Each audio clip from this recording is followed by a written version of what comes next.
Hi everyone, this is Julianne Victoria of Through the Peacock's Eyes. It is New Year's Eve, so December 31st, 2020, and I had this idea to do this special reading for each of the zodiac signs for the year of 2021. But it's not just a tarot reading. Last year I did the diving into 2020, and I realized in retrospect that me doing that readings was a sign that 2020 was going to be an unusual year. So hopefully 2021 is better for all of us out there. I have had my Vedic Astrology 2021 horoscope readings for each sign out for a while. If you haven't checked that out and want to take a look at that to see something maybe a little bit more practical every day, check that out. But this reading, and I think I'm going to call them what we need to weave together to create our dreams in 2021. It's going to be titled something like that. I haven't figured it out. And that is because of the two decks I'm going to use. So the first deck, I will pull one card from the Weaver's Oracle. And this is sort of like a deck where we get messages from the ancestors, especially the grandmothers. And what I'm going to do, oh, interesting, I just pulled to the page of Sun. What I'm going to do, so there's two pages for each of the cards. What I'm going to do for this reading is to read her yarn, because these readings are of what yarns do we need to gather up to weave together our dreams for 2021. Sort of like dream weaving, not the dream time dream weaving, but the dream weaving meaning what do we want to create and how are we going to create what we want? Okay.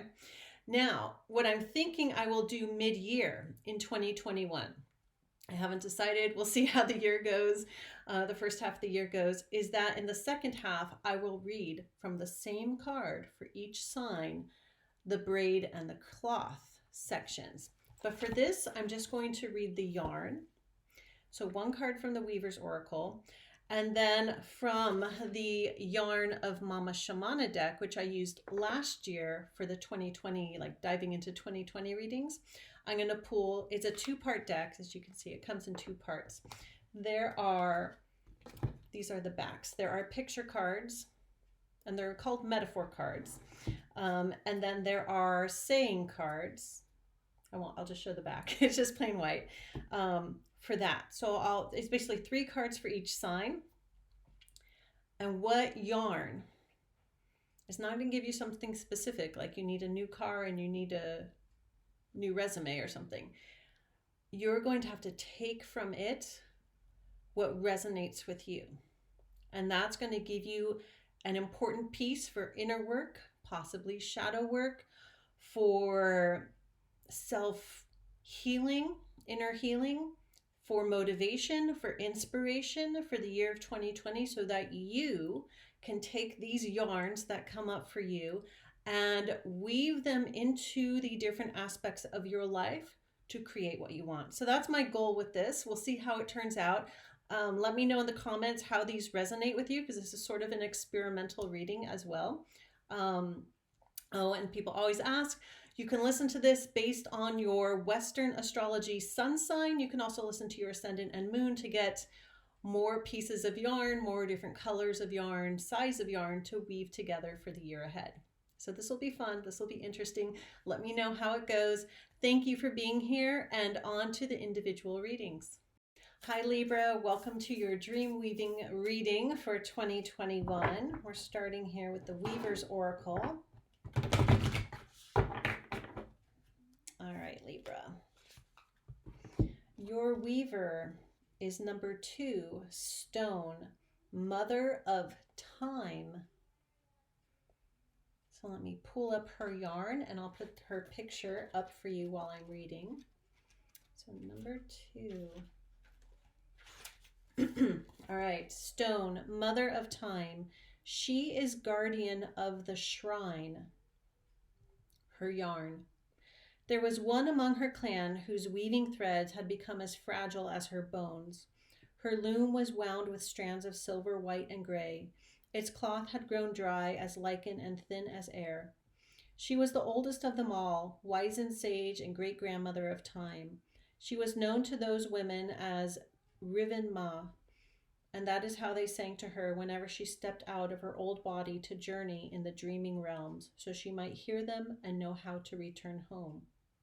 She sat opposite the threshold of her heron house, close to the hearth where she would warm her feet and maintain a good view of the women as they arrived or left that shrine, as they whirled around the busy circles of their lives.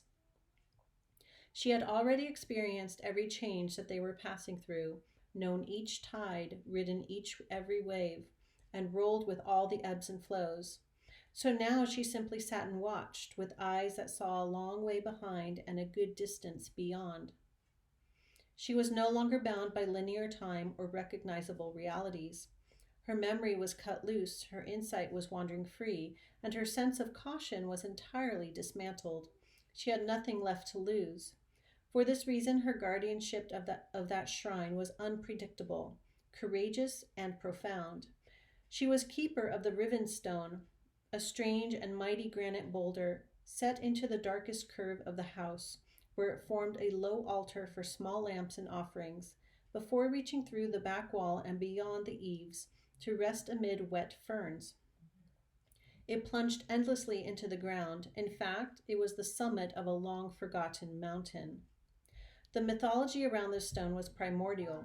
Its meaning was hidden inside dense streams of time that only she knew how to pick apart.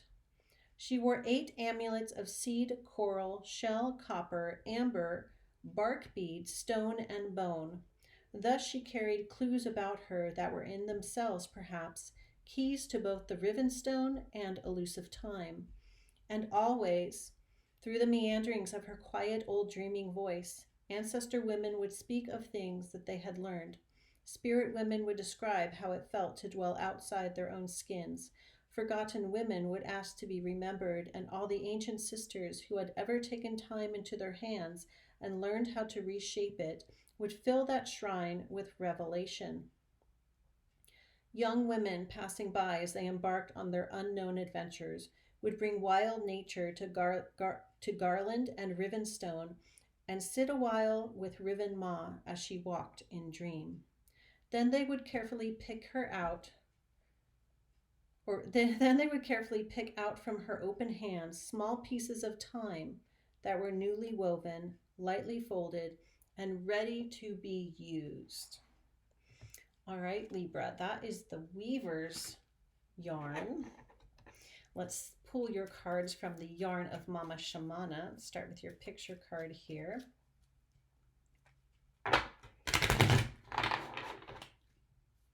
So these are metaphor cards, so take from it what you will.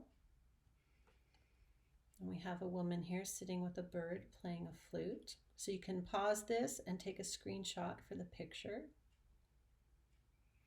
And then let's pull your phrase card, your third piece of yarn. One wants to pop out, so let's go with that. The noise is drowning in the honeypot of stillness. So let's hold these two together. And again, you can pause and take a screenshot. Meditate on this, journal upon it, pull your own cards on it. Revisit it from time to time as the year goes on. All right, Libra, thank you for being here. I hope you have a wonderful start to 2021.